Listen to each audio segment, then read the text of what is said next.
I once heard Bill Gates give a talk to an audience of teachers, and he gave a speech on the virtues of standardization. And he said, the great thing about standards is if you have a toaster and you plug it in California, and then you fly across the country and you plug it in New York, or Texas or Oregon or Iowa, it works. And it works because there's standardization. And then I kept thinking, but children are not toasters, and teachers are not toasters. People are different.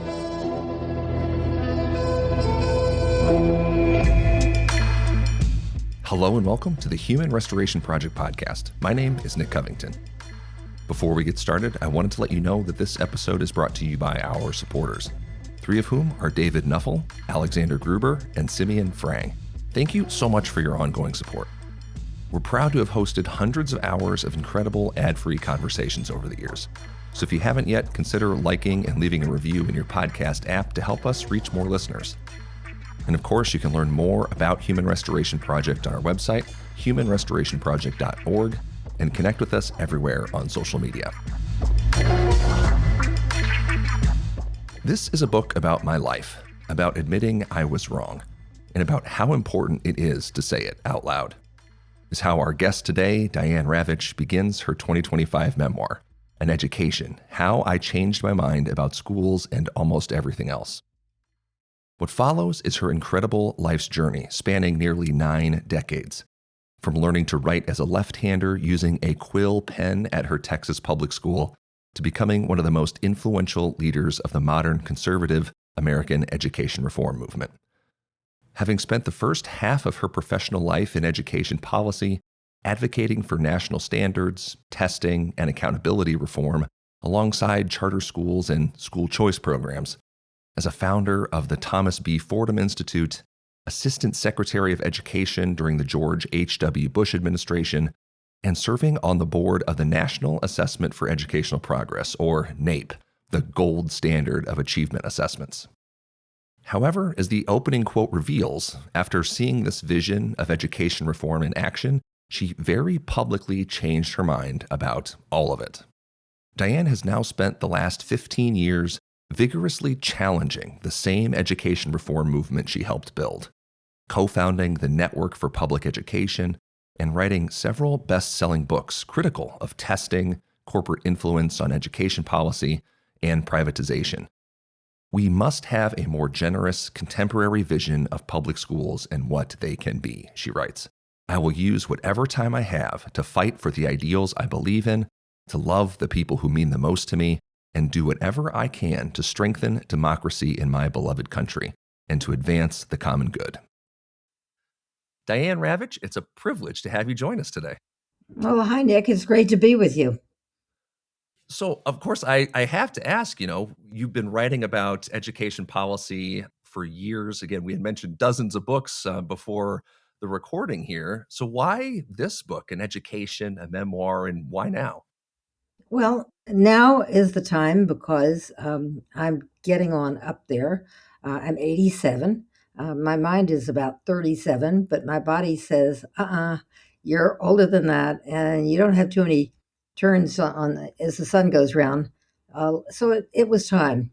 And I've wanted, I would say for the past 5 years, I've been thinking of writing a memoir.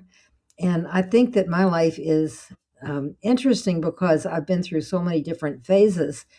Growing up in Texas, being third of 8 children, going to an Ivy League college, which was pretty unusual. Nobody else in my school did. I think one other person in my large public high school did. And I've been through some interesting ups and downs. And I wanted to tell the story. First of all, I wanted to tell it because, I don't know, I just felt this need to. And then I thought, the question that I've always been asked since 2010 when I wrote a book saying I was wrong is, why did you change your mind? So I thought, well, this would be an opportunity to say it, put it in print, and maybe in the future, no one will ask me that question anymore. So that's it. It's sort of a bookend to answer all of any of those previously unanswered questions. This is the final word on them. What I thought was so fascinating, Diane, was that, you spend the first half of the book is really just about your life. And I really enjoyed how your personal life informing your professional views and values and how those changed over the course of your life. And I kept sharing clips of the book with colleagues, and just saying, I'm fascinated at everything that you've been involved with along the way here. I'll just share a couple things for listeners. You attended the March on Washington in 1963. You were college friends with Madeleine Albright. You had interactions with basically every US president since JFK, several foreign leaders thrown in there. You were apparently in Poland when the Berlin Wall fell. And I chuckled at this, but you had a heated exchange with science fiction author Isaac Asimov when you were on the board of the New York Public Library over word processing programs back when those were coming into the fore. And I feel like that's just like a fraction of all of the interesting stuff that's in here. It kind of felt like Forrest Gump in real life, right? Yeah. Like here is every major event of the 20th century, and here's Diane Ravitch's connection to it. And I just have to know, like, as you were organizing, right? Like, again, almost 9 decades, all of this for writing. Did you find a through line for all of these events, or like a North Star that guided you through all of them? Well, I wish I could say that there was, but there wasn't. It was all very uh, happenstance and being there. That's the book, being there, right? Um, Chauncey Gardner. He was always in these important places. It was a book by, I think, Jerzy Kosinski. In any event, there I was. I was married to a politically engaged person, and he, because of my marriage to him, introduced me to people like Bayard Rustin, and it was because of him that we had dinner at the White House when Lyndon Johnson was president.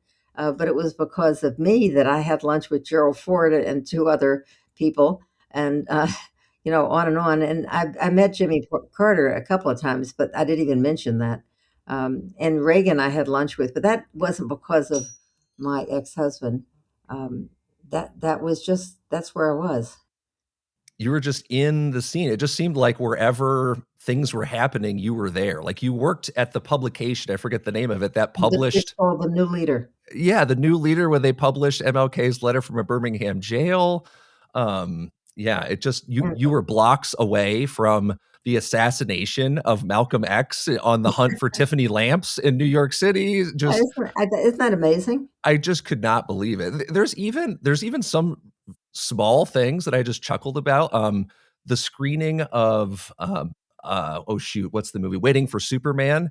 Barbara Walters falling on her face. Just these small recollections. How do you begin to organize, a lifetime of these moments and decide what makes the page or not? Well, I kept thinking about, should I really include that or am I just name dropping? And I thought, but it was such a good story, I can't leave it out. I can't remember if I mentioned, I think this is one of the ones I left out that when I went on a visit to Yale at one point in my college career, the guy that I met with and spent the evening chatting with was Terrence McNally. Now, a lot of people may not know his name. He's probably the most important playwright of the past 50 years. And he wrote a lot of very popular shows that were on Broadway. Uh, and I don't think I mentioned that because that felt like name dropping. But I was trying not to name drop, but just to say, this is something that happened that I saw that I was part of. And there was a lot of stuff like that. The best I could do was say that it's in chronological order. Yes, it is. It literally, I think the first sentence is something like, I was born at 12:01 a.m. in Houston, Texas, and then it just takes off from there. Yeah, Diane, by the way, I was interviewed by a reporter, and I won't say who it was. And after we had a long and I think not entirely friendly interview, he got back to me the next day and he said, "By the way, my editor is going to want to know this. When were you born?" And I suddenly realized I don't think he read my book. I it's think he came to the interview with a lot of preconceived ideas because he was challenging me. Have you ever changed your mind about anything? Have you changed your mind? And so all of his questions could have been asked without reading the book. And since he didn't read the first sentence, I don't think he read the book. yeah, that it's literally the first sentence of the first chapter. So, that's a pretty safe bet, I would say. Is there anything that in reflecting, organizing, and planning for the book, that you think you learned about yourself? Like, was there any insight that hit you to be like, oh man, I hadn't thought about this thing or my life in this way before? Well, the amongst the people who are nearest and dearest to me, they talk about something that happened in the book, which I was reluctant to write, but did, which was that I was abused by my father. And I had never talked to anyone about that before, except, two people, and they were sworn not to tell anyone else. So I wrote about this in more detail than either of them knew. And subsequently, I was asked, well, how did that affect you? And I realized I've never really thought a lot about it. I've never really, I know that it must have affected me. And I think that it probably made me um, somewhat aloof and less likely to trust people, I think, but I don't know. It's all just a guess. You never know. Yeah, I mean, that was a really shocking, I guess, revelation in the book. And I think from a modern perspective, as someone who hasn't yet hit 40, I was really shocked too, just about like the ambient misogyny that was just suffused throughout. It seems like your entire life, which I think even makes the call in your 40s to like restart everything from scratch all that more like audacious, at a time when women didn't do that, especially to be with their female partners. So it really a story of, those tragic situations too, but and also, your triumph amidst all those mitigating circumstances. Do you see it that way too? Just to say, given all the experiences and tragedies and hardship, like here you are, in 2026. Well, I guess I feel really great about the fact that the way I think of it is most people my age are already dead. So therefore, I feel that's a triumph that I'm here, that I'm talking, that I'm still writing. I have Yeah. a blog. I write every day on the blog. I usually give it over to other voices and just use my blog as a platform to help give people a wider audience and in some cases a narrower audience. But I like to think that, as I said, my mind is 37, but my body is definitely not. To kind of talk about your entree into education, like you talk about how you weren't really into the idea of educating or teaching. And I think if I remember correctly, like your interest in education starts with attending a Black Panther meeting in New York City in the 60s. And Well, that it wasn't kickstarts your exactly interest. it wasn't exactly Black Panthers. Okay. Okay. It was a community meeting in Okay. Harlem of Black parents who were very angry about a school opening in their neighborhood, and no one asked them their view about what kind of school do they want. And then when the principal was appointed, nobody said to the parents, "Would you form a committee and interview people?" They had no input whatever, so they were very angry and they wanted community control. It was part of my learning experience just to sit there as the only white person in the room and to hear their anger and their anguish, and that got me interested. But, I had a number of experiences that pointed me in the direction that I went. One of them being that I was working as a researcher for the Carnegie Foundation, and so they said, "Should we invest in this experiment in New York City?" The Ford Foundation has asked us to invest in an experiment in decentralization. And we want you to go to the districts where they're trying it out and come back and report to us. So that was one of the reasons why I went to the districts in the city, and there were something like 30 of them, but three of them were in rebellion. And so I visited them, met with their leaders, and they would have never met me if I just called and said, "Hi, I'm looking for a story here." But I called and said, "I'm calling from the Carnegie Corporation." And they said, "Oh, yes, you've got to come over and see what we're doing, and you've got to meet the leadership." So that was sort of my start. And what really propelled me was that I decided, this is also interesting. New York City had a 2-month teacher strike in 1968.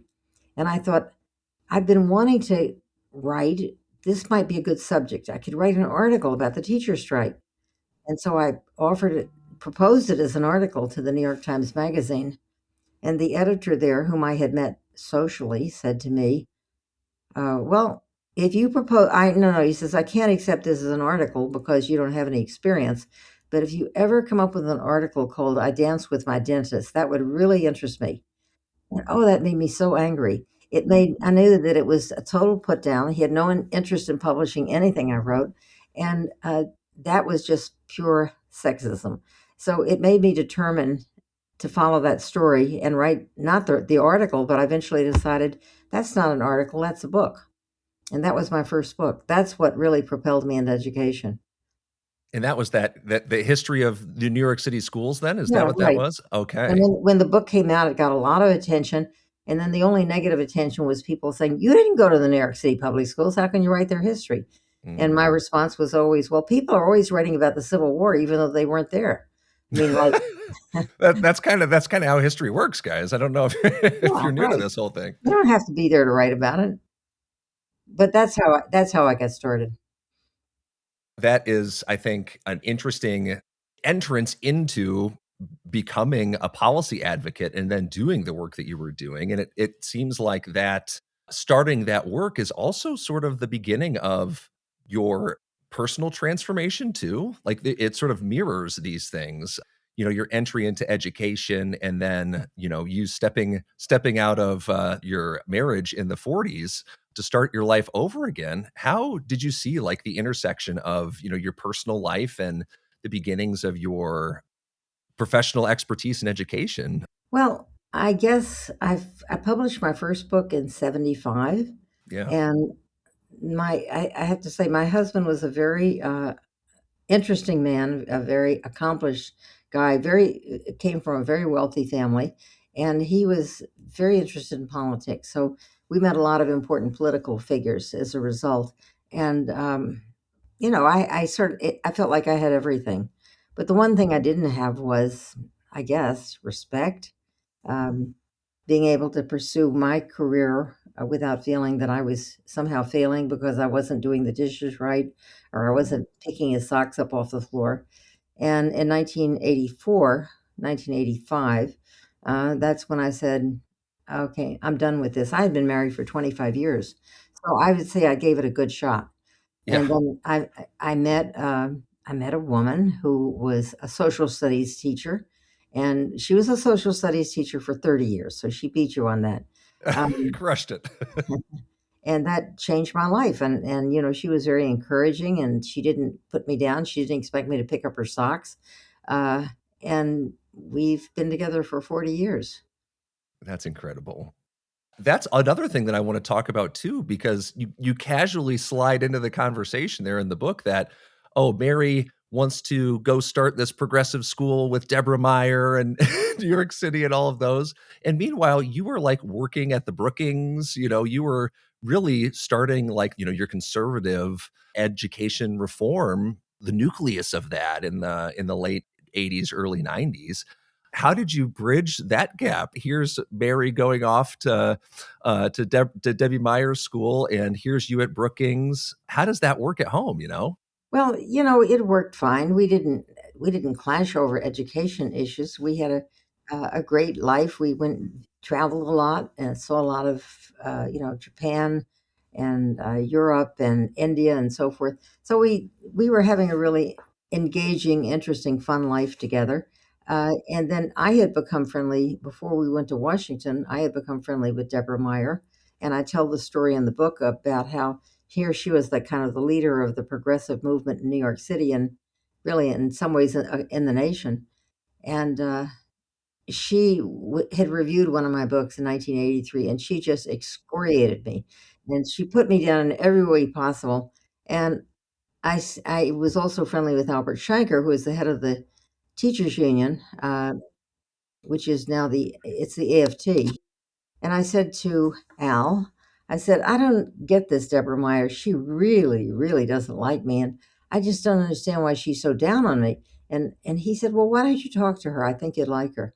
And I said, "Oh, that's an interesting idea." So the next day I picked up the phone and called her school, and she was still running a school called Central Park East, which was like a very notable progressive school, and kind of doing her thing uh, in terms of meeting children where they were, making sure they were engaged and interested and enjoying. And she hates standardized testing, all of those things that I was on the other side of. So I called her one day and I said, "Deborah, hi, this is Diane Ravitch." and I hear a gasp at the other end of the line, and I said, "You know my work. I'd like to see your work. Can I come and visit you?" So there was a long pause, and she said, "Well, of course." So I went up the day or two later to her school on 104th Street in East Harlem, and we spent a couple of hours talking. And since then, we've been fast friends. So, she was part of my, change of views as well because she and I blogged together at, Education Week, which was then the premier education publication. And one week I would write a letter to her, and the next week she would respond to me, and we kept this going back and forth for, like, I don't know, 7 years. So I like to say, "Well, Deborah, my great change of view from conservative to liberal, it's all because of you. I'm blaming it on you." So she loved that. That's incredible. What a great story. And it's just, I think it harkens back to an era where education didn't seem so partisan. Obviously, there were sides of things, but could you imagine having that today? Conversations with Fordham, and I don't know what the equivalent of Deborah Meyer's school would be today, but right, I just don't see those same kinds of cross pollination happening because obviously it had a huge impact on your life, and we can see how that exchange of ideas can be so powerful. Yeah, I think that everything, including education, has become very, conflict ridden, and, people go to the barricades. I mean, like the book banning that's going on now, and I know it's happening in Iowa as it is in so many other states where, people are coming in and saying, "Well, you can't have that book in the library." And, someone might see it and it's inappropriate for them, and librarian might say, "But no one's checked that book out in 2 years." Well, you can't have it, take it out, and get rid of this one, and get rid of that one. Then if you were to ask them, "Well, what is it exactly you object to?" And they'll look at their notes and they'll say, "Well, it says here," and they haven't read the book. Of I course guess not. the people who wanna ban books ought to have to take a test and say, "Yes, I did read the book, and this is what I objected to, and okay, we'll put this in the 16 and over category." Yeah, exactly. On the other hand, I can remember, there was, like, a book banning incident at the school district that I was working at that led us to have to fill out paperwork for the school board if we wanted to teach a new book, and one of the requirements for adding a new book was listing any potentially objectionable content. Which, if you take any book out of context and just list the parts that may be potentially objectionable, no school board is going to go to bat to add new books. And lo and behold, the whole time, I was there, we weren't able to add any, new novels or nonfiction or anything else to the curriculum formally because of that. Well, Nick, you may not know this, but years ago, I'm talking about 2006, I published a book called The Language Police, which is a book about the history of censorship. And it goes back to the beginning of basically in this country, public education, where someone would say, "Well, you can't teach that." "Well, it's in a Shakespeare play." "No, you can't teach that anyway." So there were people who went through Shakespeare's plays that were taught in school and would delete whole sections of them because they'd say, "Well, children shouldn't be exposed to that." But there were also lots of other books uh, throughout the 19th century and the 20th century where someone said, "You have to cut that out." And so when stories would get reproduced in anthologies, they would eliminate anything that anyone found objectionable. And part of the language police was just saying, "We're doing this now with textbooks." And so I had a list of 800 words that you'll never see in a textbook. You might find it amusing. You take a look at it, it's funny. And, like, today, the word landlord would be unacceptable because it's sexist. Or if you can show elderly people, but you can't show them with a cane or, sitting in a rocking chair because that's ageist. And so there are all these things you're not allowed to show or say or write, because somebody somewhere is going to be offended. There's just a long, long list of forbidden topics, and then I found that all the publishers were using these lists, and I got copies of the list from publishers, all the big education publishers. They're called bias and sensitivity guidelines. I think today those movements, that if that sentiment has always been there, it feels like those movements today are really supercharged by new tools and technologies. It could just be someone posting on social media. They found this in their kid's book that they brought home, and Yeah, absent any kind of context that gets picked up by, I don't know, mainstream media or the president of the United States. And now, the district gets bomb threats because they had this line in a book in their library. It's yeah. an escalation of all those tendencies. It's really gotten out of control, and the internet is largely responsible for that because if, as you say, somebody might hear about something and then it gets magnified and over again, and then there are people who've actually read the contested books and they make a list and they'll say, well, on page 22, the book says this, and then on page 29, it says that. And so they'll have these like clip sheets of what's objectionable without it. And everyone else who sees their work just takes it on their word that this is a bad book. But I have to say, and I'll be honest about this, I wish someone would ban my book. Mm-hmm. It does wonders for sales. I'll go to the school board. I'll go to bat for you, Diane. Oh, thank Get you. these books out of here. Well, I was at a museum the other day in New York City called the Morgan Library, and they have a wonderful bookstore of, that's where you find great stuff is at museum bookstores. They had a book called Baby's First Book of Banned Books. So like A is for whatever, B is for F is for Fahrenheit 451, et cetera, Something et like cetera. that. That's amazing. You can't start censoring too early. Yeah, exactly.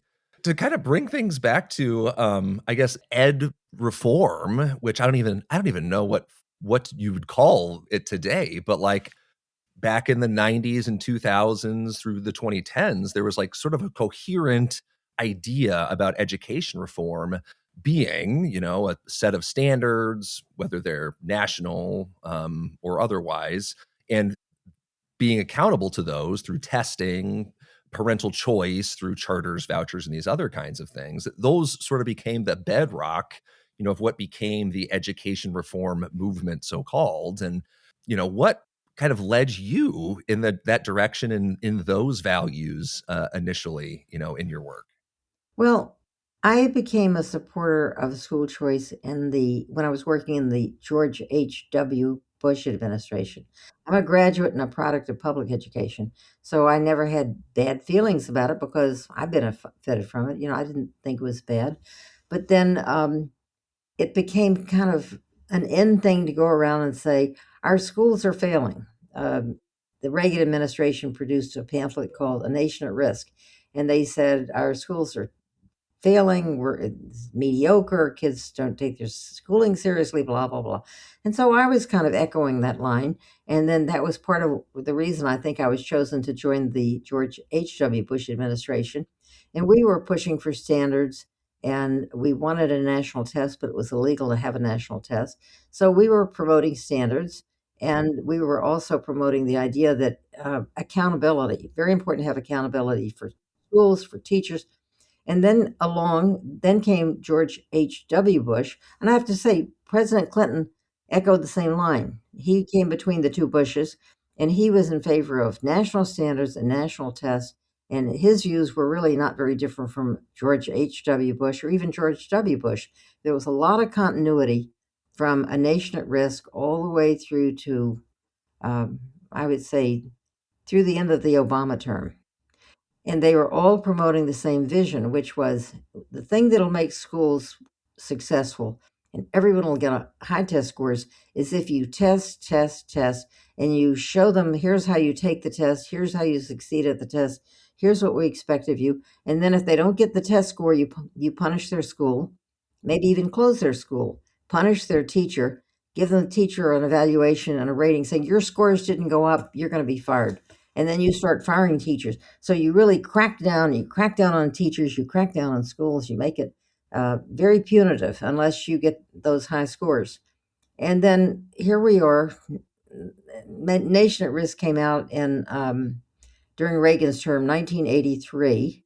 And so here we are, and it's 2026. Mhm. And we have had really nonstop testing, testing, testing, standards testing, choice, and all it's done really is to take money away from public schools and to create schools that are more segregated than ever, meaning private schools. The church schools are indoctrinating kids into their religion.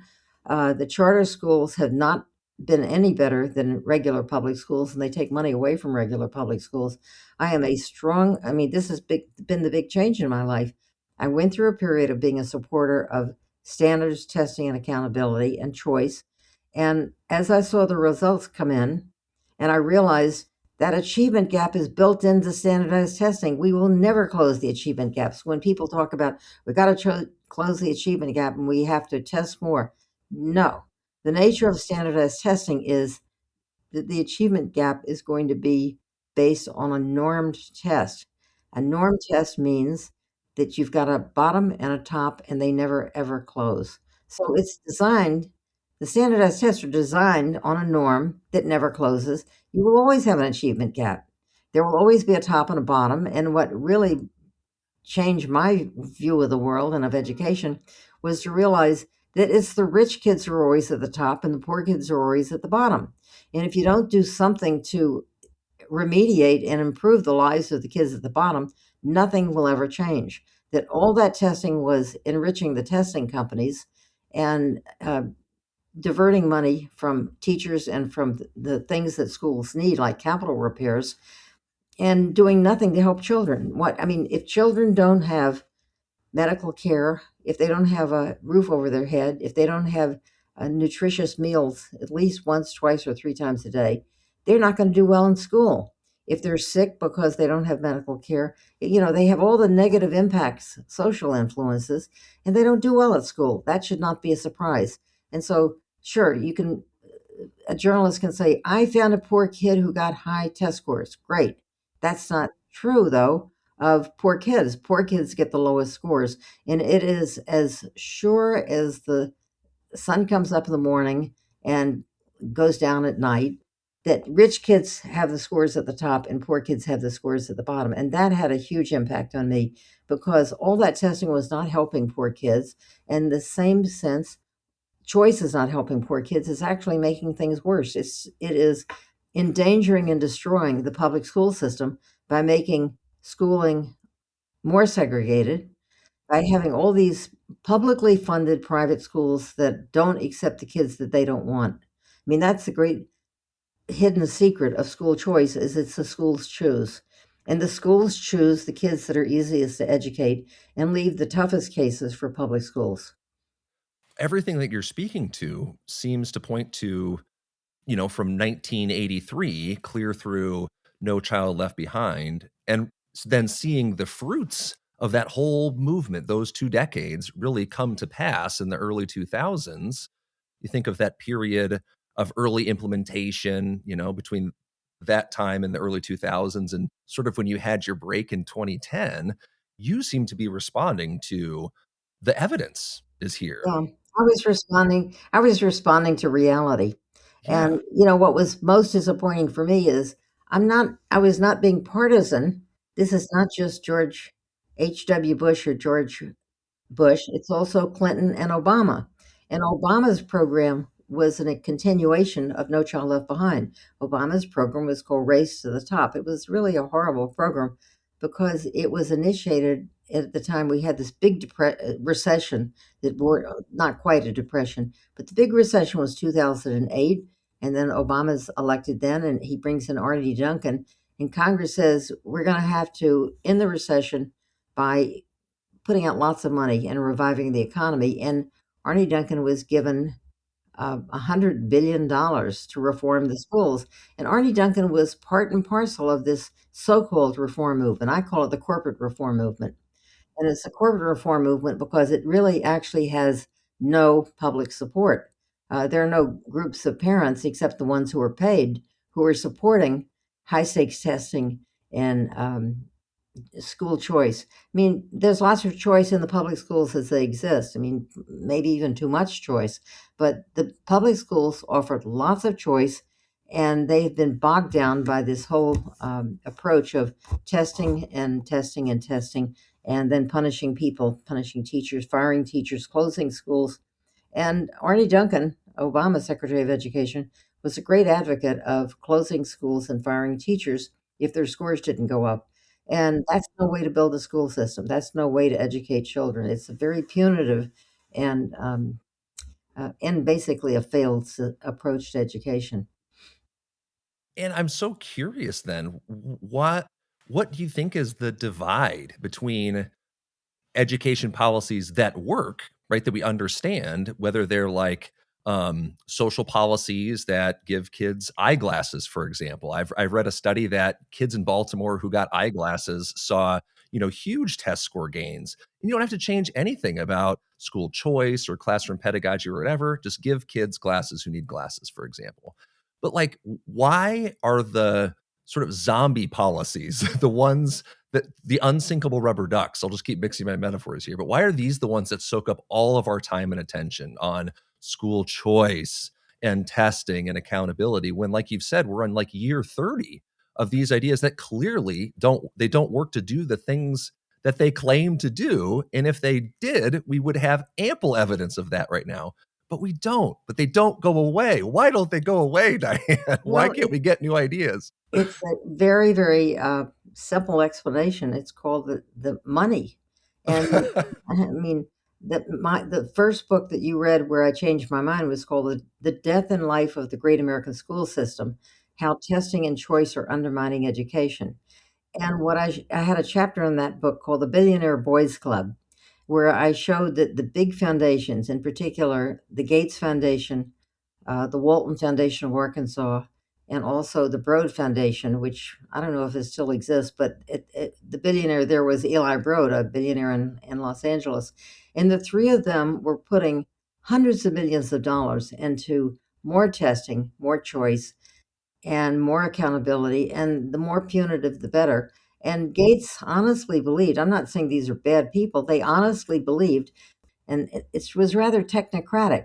If they just applied this medicine, then the schools would all produce kids who got 100, and there wouldn't be any kids left behind, no child left behind, which is a ridiculous idea because if you've been a teacher, as you have been, if you've been a parent, if you've observed how kids learn, there's never going to be a class where everybody gets 100 unless you have a highly gifted school and you've weeded out everybody except the kids who get 100. So if you choose carefully, you can get that kind of a class, but you'll never get a random assignment class where everybody is learning at the same pace. So Obama, through Arnie Duncan and through Bill Gates and the Gates Foundation, promoted something called Common Core, which I'm sure you're familiar with. And the Common Core was based on the assumption that if everybody had the same textbooks and everybody had the same standards and everybody had tests based on those standards and every teacher learned the standards and taught the standards, that everybody would come out with exactly the same grades. Nobody would be left behind because they've all learned the same thing in the same way, blah, blah, blah. And I once heard Bill Gates give a talk to an audience of teachers, and he gave a speech on the virtues of standardization. And he said, the great thing about standards is if you have a toaster and you plug it in California, and then you fly across the country and you plug it in New York or Texas or Oregon or Iowa, it works. And it works because there's standardization. And then I kept thinking, but children are not toasters and teachers are not toasters. People are different and kids learn in different ways. They're interested in different things. Teachers have different teaching styles that work for some kids, don't work for others. And standardization is not the answer to whatever the issues are. But he was a great enthusiast for standardization. I know that Broad is no longer engaged in education policy, but between the three of them, they put a lot of money, and that money is now involving many more than those three billionaires. I wrote a book a couple of years ago called Slaying Goliath, in which among other things, not only was I celebrating the people who stood up and said, "You're not taking my public school away," but I made a list of the billionaires, all the billionaires I could find who were supporting this version of corporate reform, which was very punitive. It's a very long list. It's like every billionaire in the country, with very few exceptions, is pouring money into privatizing our schools. And privatization, if there's one policy that we know has failed, it's privatization. Because when you give public money to private schools, the first thing is, well, they don't have to be tested because they're not public. And the religious schools, they don't have to be tested because they're not public. So you actually create an incentive for kids to leave public school and go to a school where they're not going to be tested and where the results won't be reported. And so you have a state like Florida, they have vouchers for everybody who wants them. Well, don't you know that most of the vouchers are going to kids who never attended a public school? So they're subsidizing the kids who are already in private school, the kids who are already in religious schools. And in every state, this is the case. Every state with vouchers that has universal vouchers, and there are more and more of them. I know that Arizona, Ohio, New Hampshire, Florida, and I think Texas, and there are a few others. Anyone who wants a voucher can have it. So your income may be $600,000 a year. That's okay. You're entitled to a voucher for each of your children. It may be worth $10,000 each, but at some point, the public is not going to just keep upping money for education, or they don't up it at all. And there's less and less for public schools. Public schools end up getting the kids who the private schools don't want. And that's terrible. It's a terrible, especially because our society is already so riven with divisions. The public school was the one place that brought us all together. And now these billionaires who don't want to pay taxes to pay for schools, they are dividing us up into more and more segregated pods when so that children go to school with kids who are just like them. I think if we could say pretty confidently that privatization and I guess like the morass of ideas sort of around feeding into that is probably the biggest concern. I mean, you've written about it. I know Josh Cowan has written a book about it through vouchers, and obviously we've talked about Jennifer Berkshire and Jack Schneider's work. Education Wars and Wolf at the Schoolhouse Door. I think there's been a lot of focus on like this as the key grounding concern of this age. I guess to turn that on its head, is there anything like positive? Is there a trend in education right now? Like thinking of the scope of your interest in your life here that gives you a sense of hope or of goodness? Is there something good happening that we can say, there's hope for a better future in education because of this? Well, when I wrote Slaying Goliath, it was my intention was to give hope to people and to spotlight people who have fought back against the voucher crowd and won, who have fought to maintain their public schools, and they're fighting this massively funded group of organizations that claim to be grassroots, but they're all paid. What gives me hope right now, the last story that gives me hope, and then every day it might be something different. Right now, it's that I read a story in Education Week about a school in Connecticut, an elementary school, that decided to bring back play. So instead of, we've been pushing the academics down to the point where even pre-K is expected to read, which is ridiculous. They should be playing. Kindergarten kids should be playing. And what the teachers there have been doing is that they learn from each other how to use play as a way of teaching what the standards say you're supposed to teach, and they're very successful on the standards. They're like the number one rated school in the state right now, and everything that they teach is done through a play-based approach. And I thought, wow, isn't that great? The only thing that's bad is that you have to judge play by test scores, which is ridiculous. But the kids are learning science by building toys and measuring things that to build the toys. They're learning math, they're learning science, they're learning how things work, taking things apart, putting them together, going out into the nature and learning about the biology of plants and little critters. Um, Play is very engaging. Kids are motivated. And the one thing that you can't say about tests is that kids are motivated because it's just like a punitive thing to say, can you get the right answer to this stupid question?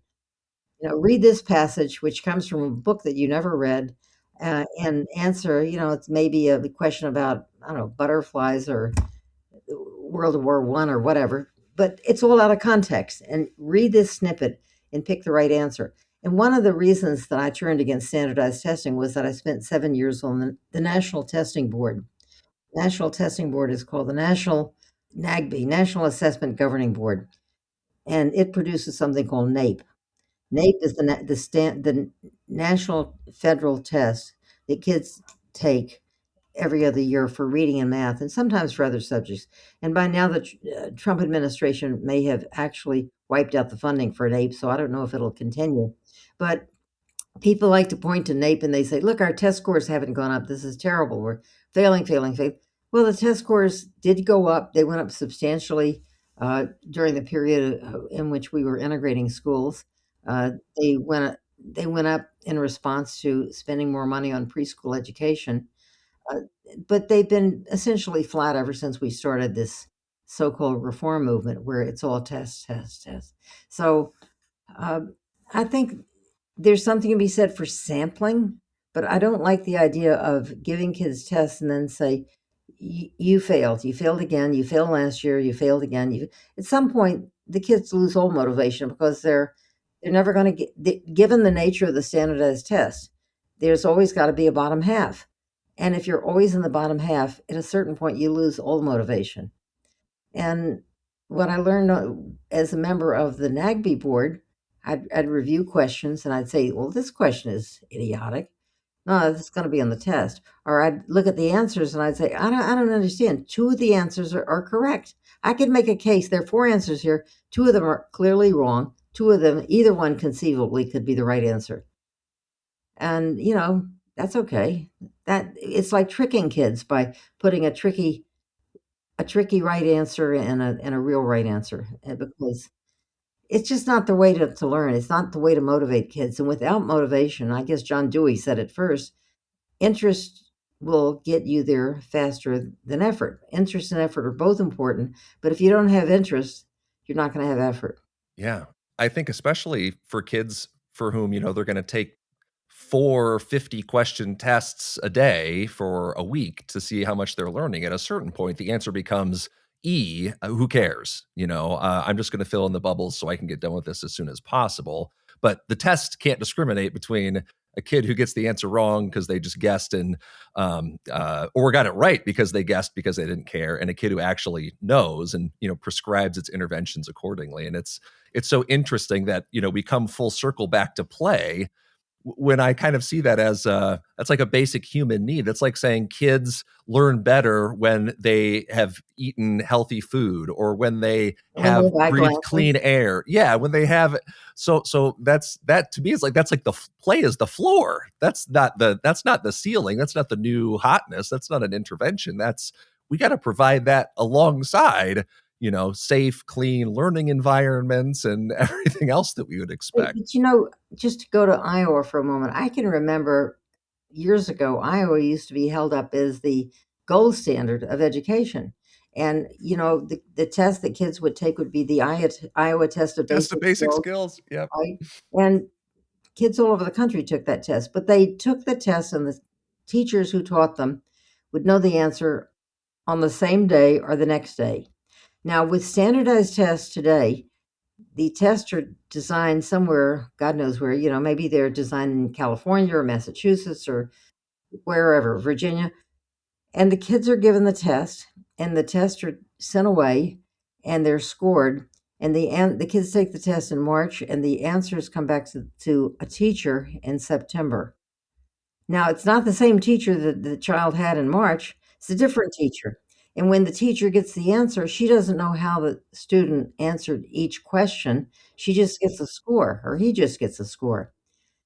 And that means that the teacher has nothing to tell the parents or the kid about what they need to improve. All they can say is, you're at the bottom, or you're in the top 90 percentile, or you're on the bottom 10 percentile.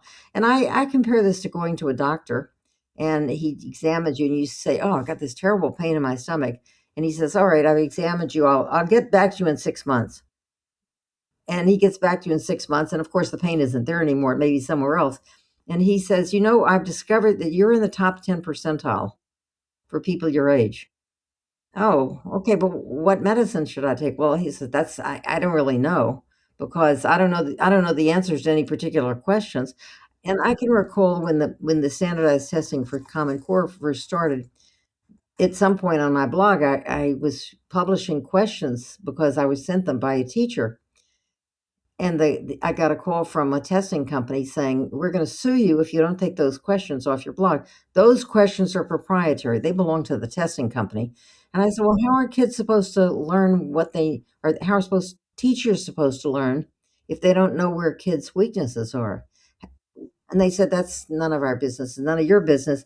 Don't publish any questions." So the teachers were not allowed to see the answers to the questions. They were not allowed to discuss them or to write about them.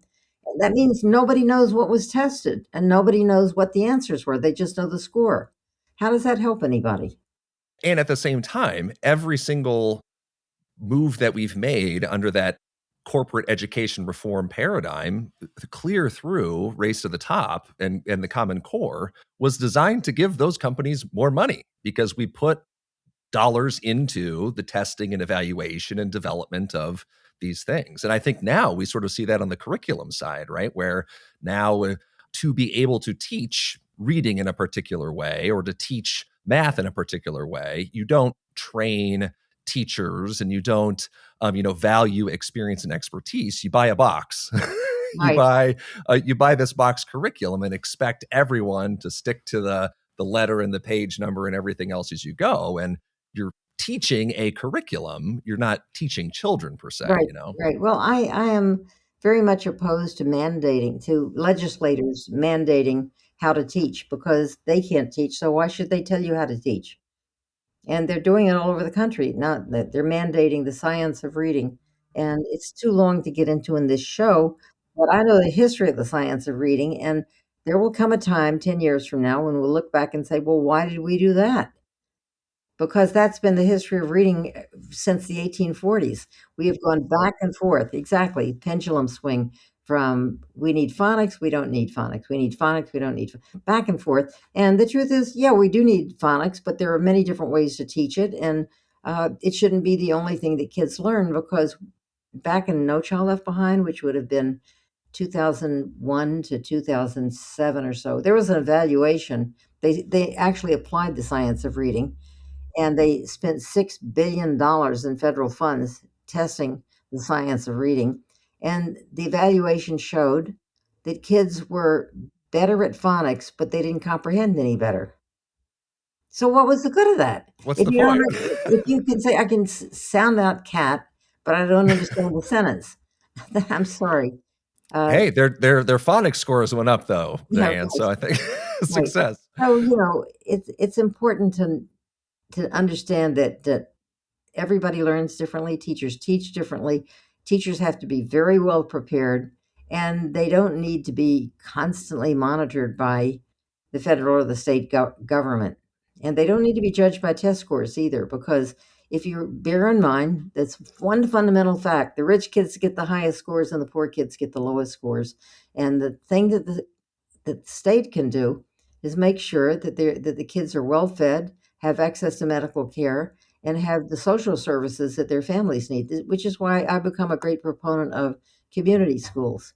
Community schools are schools that are not just 8:30 to 3 and the doors are locked, but rather they're after school hours are used to give kids extra services, extra tutoring, and they also encourage families to come in and can connect them with social services that are available but they don't know about. So, and have a food pantry and have clothes in case kids don't have a winter coat and they can get a winter coat. So, all these things make sense, but we don't do them. Instead, what under this Trump administration, it's all about privatization. It's all about homeschooling and charter schools and vouchers and religious schools. And if it's up to President Trump, who doesn't belong to a church, so far as I know, everyone would be in a religious school. Mm, the irony. Yeah. Diane, as our time kind of comes to a close here, there's not every 87-year-old has just published a book and then it comes on a podcast to talk about it. So I just have to know, you had this long career of advocacy, critique, critical reflection, introspection. You've said multiple times, you feel like a 30-year-old in an 80 something's body. Where are you focusing your energy and your hope and your attention now? Well, I have to say that I am obsessed with the destruction of our democracy that's happening every day. I'm very upset that the Department of Health and Human Services has decided to cut back on the vaccines given to children. Children will die. And we don't need to have more testing to find out that children will die. We already know that. We have lots of experience. I'm very upset that the Department of Justice has been turned into a political arm of the White House because we need an independent and strong Department of Justice. I'm upset with all the people who've been laid off, who in most cases were senior people with decades of experience. And I think that, when I think about what Elon Musk did with his Doge group, just going through and cutting off foreign aid and knowing that hundreds of thousands of children would die and families. And I want to see a better America. I want to see the America that I grew up dreaming about. I want to see the America of my childhood, which was the good country. We were the good country and the great country, and people wanted to come here because we were good and great. And now we're just mean and cruel. And I'm so happy every time I see a story about people standing up and saying, these people are our neighbors. You can't take them away. I'm very upset every time I see somebody with an ICE uniform on, mask and no badge, in an unmarked car, grabbing people off the street. This is not America. So my energy and my passion comes from my passion to see our country become what it's supposed to be, which is good. And it's good people, and we need to reassert our good values. Well, thank you so much, Diane. This has been such a pleasure and a privilege to talk with you today. Well, thank you, Nick. It's been wonderful to talk with you, and I encourage you to continue doing all the great things you're doing.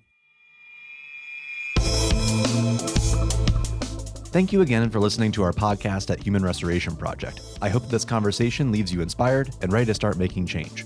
If you enjoyed listening, please consider leaving us a review on your favorite podcast player. Plus, find a whole host of free resources, writings, and other podcasts all for free on our website, humanrestorationproject.org. Thank you.